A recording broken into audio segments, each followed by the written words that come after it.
নমস্কার বন্ধুরা, আশা করি সবাই খুব ভালো আছেন আর অনেক অনেক রান্না করে আপনজনদের অনেক আনন্দ দিচ্ছেন। নিয়ে নিয়েছি কিছু পটল। পটলগুলো বেশ বড় বড়, খোসা ছাড়িয়ে নিয়েছি। কিভাবে খোসা ছাড়িয়ে নিয়েছি সেটা একটু দেখে নেবেন। আর মাঝখানে হালকা হালকা করে চিড়ে দিয়েছি। এক একটা পটলে প্রায় ৩টে দিকেই চিড়ে চিড়ে দিয়েছি, যাতে মশলা ঝোল সব ভেতরে যায় এবং পটলগুলো নরম হয়ে খেতেও খুব ভালো লাগে। পটলে দিয়ে দিলাম লবণ আর হলুদ পটলগুলো ভাজার জন্য। আগেই নুন হলুদ মাখিয়ে নিলাম। রান্না করব মুগ পটল বা মুগেশ্বরী পটল। এদিকে হাফ কাপ পরিমাণের মুগের ডাল নিয়েছি, কড়াইতে হালকা করে ভেজে নিয়ে, বেশি লাল হবে না, মোটামুটি একটু ভেজে নিয়ে কুরকুরে হবে আর কি স্বাদটা, সেই জন্য ভেজে নেওয়া। হালকা করে ভেজে নিলাম, ভেজে নিয়ে ব্লেন্ডারে নিয়ে আধা গুঁড়ো করেছি। সম্পূর্ণ মিহি পেস্ট করিনি, একটু দানা দানা থাকবে, তাতে স্বাদটা বেশ ক্রাঞ্চি হবে, ভালো লাগবে। কড়াইতে দিয়ে দিলাম ২ চামচ মতন তেল, তাতে পটলগুলো এবার ভেজে নেব। পটলগুলো হালকা লালচে করে ভেজে নিলেই হবে, বেশি কড়া ভাজার দরকার নেই। আবার কাঁচা ভাবটাও যাতে না থাকে সেটাও দেখতে হবে। কেমনভাবে ভাজছি, কতটা, সেটা ছবিতে দেখলেই বুঝতে পারবেন। আর একদিকে একটা মশলা তৈরি করে নিচ্ছি গ্রেভির জন্য। একটা বাটির মধ্যে নিয়ে নিলাম হাফ চামচ হলুদ গুঁড়ো, আর এর সাথে দিচ্ছি চা চামচের ১ চামচ ধনে গুঁড়ো, আর খানিকটা কম ১ চামচের একটু জিরে গুঁড়ো, চা চামচের মাপেই হবে। সাথে আরও নিলাম ১ চামচ লঙ্কার গুঁড়ো আর হাফ চা চামচ গরম মশলার গুঁড়ো। এবার এটা একটা জল দিয়ে পেস্ট তৈরি করে নেব। অল্প ৪-৫ চামচ জল দিলেই হবে মশলাটা গুলে নেবার জন্য। তাহলে কি হয়, বাটা মশলা না দিলেও খানিকটা বাটা মশলার স্বাদ আসে। পটলগুলো ভাজা হচ্ছে, এদিকে একটু উল্টে পাল্টে এদিক ওদিক করে দিলে তাহলে সব দিকটাই ভালো করে ভাজা হয়ে যাবে। এরকম হালকা লালচে হয়ে আসলে পটলগুলোকে তুলে নেব। খুব কড়া ভাজা হয়নি, তাহলে পটলগুলো একদম শুকনো হয়ে যাবে, তাই এরকম সুন্দর করে হালকা লালচে করে একটু সময় নিয়ে ভেজে নিতে হবে। আঁচটা খুব হাই হিট থাকবে না, একটু মিডিয়াম হিটে ভাজলেই হবে।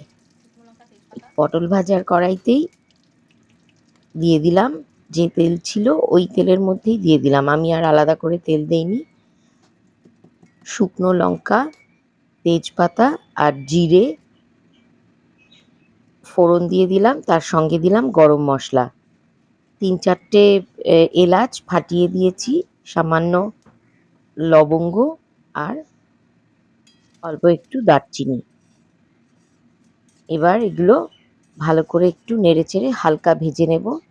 গরম মশলা ভাজার গন্ধ বেরোলে এর মধ্যে দিয়ে দেব গুলে রাখা মশলাটা। এবার একটু ভালো করে কষাতে হবে।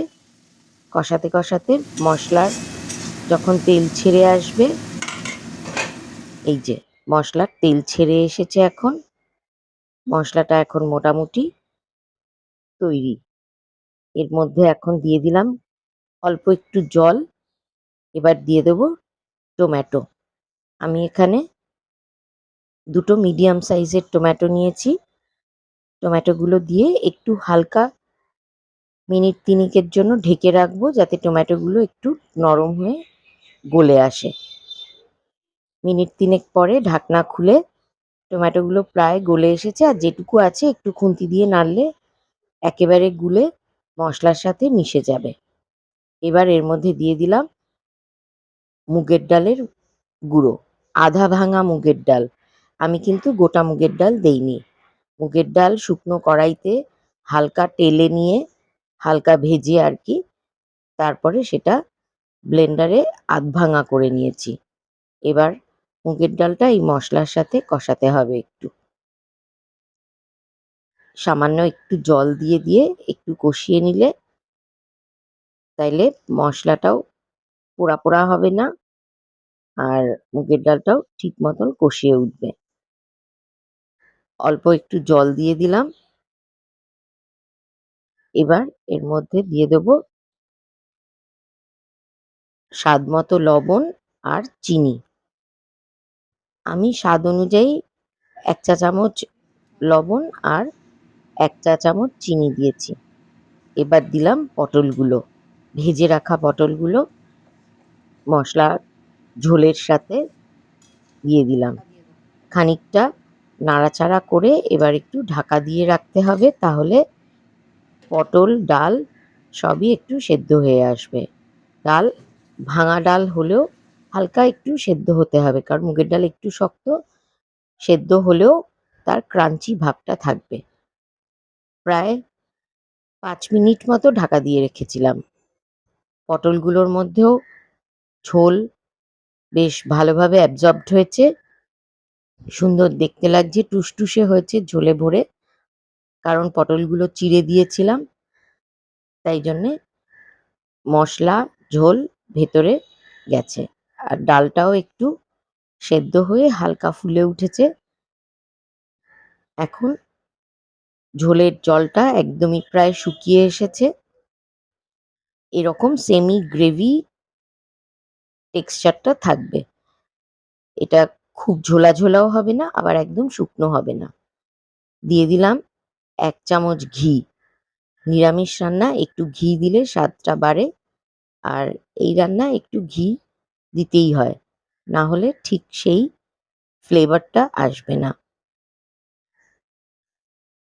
আবারও একটু ভালো করে নাড়িয়ে চাড়িয়ে ঘিটা পুরো তরকারির সাথে মিশিয়ে নিচ্ছি। দেখতেই পাচ্ছেন কেমন দানা দানা মুগের ডাল পটলের গায়ে লেগে লেগে রয়েছে। ঠিক এইভাবেই রান্নাটা করতে হবে। রেসিপিটা পছন্দ হলে একটা লাইক আর বন্ধুদের সাথে শেয়ার করতে ভুলবেন না।